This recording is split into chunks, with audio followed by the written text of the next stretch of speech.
Hello and welcome. Today we're at Dollywood and we're about to have a look around there. Peppermint Valley, which is a lot of different sort of fairground style rides. Now we are just walking past, and to the left hand side now is where the main centre of the village is.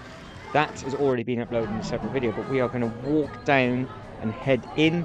It sort of is a big horseshoe shape, but it was, as you can see, extremely busy. Now I said in the last video that the village and the country fair were the two of busiest places of the park at the time that I was here because of the age demographic. So what I have done is I've done a little bit of a walk around, film what I could do, and then I came back later on in the evening as it was getting darker. The place was completely empty and I just took a couple of photos. So anything that I've missed, at least that way you get to see it lit up at night as well, because it looks incredible.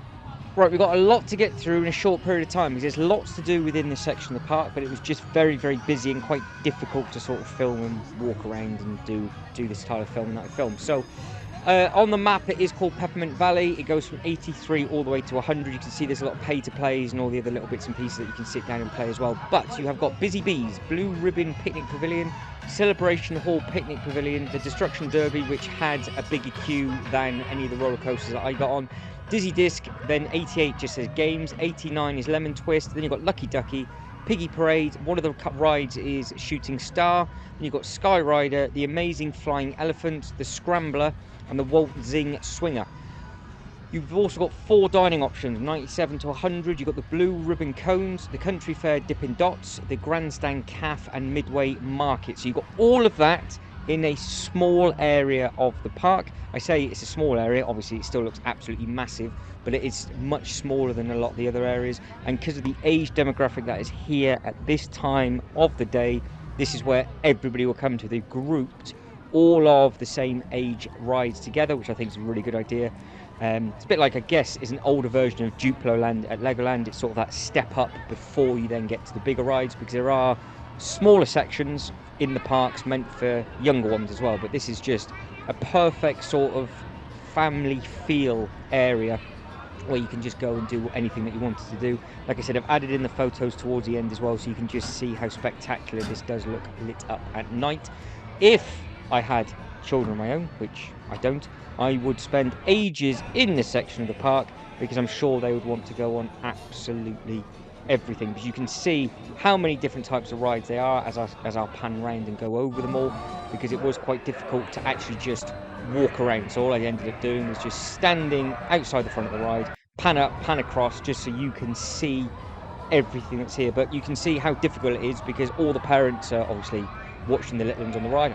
From the little ones on the ride anyway, but they're just people everywhere, which is a really nice atmosphere. It was a proper sort of, well, country fairground feel, really. It was a real nice thing. Lots of different types of rides as well. 1 or 2 I do recognise, some of them I've never seen before. If you have been, or you've been on any of these kind of rides before, then obviously let everybody else know in the comments below what you think of them, what's your favourite one to go on, what's the ones to avoid, and so on and so forth, just so everybody can help each other plan their day and they can get the most out of it.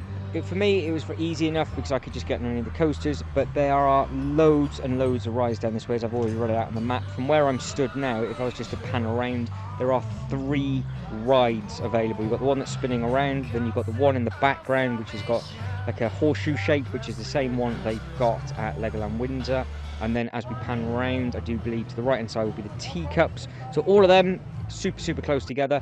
So this part of the park is busy for a reason, because there's so much to do down here, not because everybody's just queuing up to get on one of the rides. There's just a really nice atmosphere, like I said. And later on in the evening, when all the smaller ones are gone and then those older ones coming down this way, it was just really nice just to soak in all of the lights. And then you didn't have to queue on for anything, not that there was much of a queue at all. It was just a good atmosphere with people playing all the pay-to-play games and all the other little bits and pieces as well. But like I said, if you can all help each other in the comments below, just to make as much of your day as possible, because obviously some people might travel just down for the day. If you can advise people of what are the best shows to go for, obviously that will depend on what type of season you are going for, and then obviously what rides to try and get on as well, and what you are here for. But I've said it in lots and lots of videos, suitable for everybody. Right, picture time. So we're going to go through lots of different photos now. So it will get darker and darker as it goes. Each photo is only about 5 seconds long.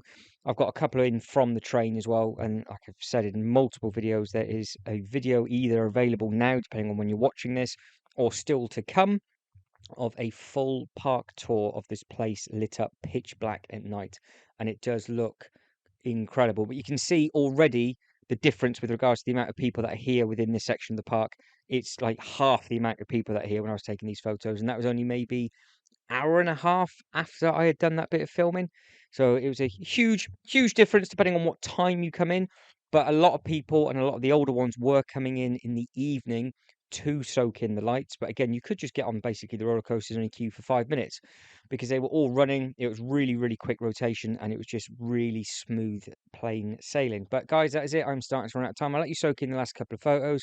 So if you can like and subscribe and all the good stuff, that'd be absolutely fantastic. Help each other where you can in the comments. Hopefully you found this little short upload handy.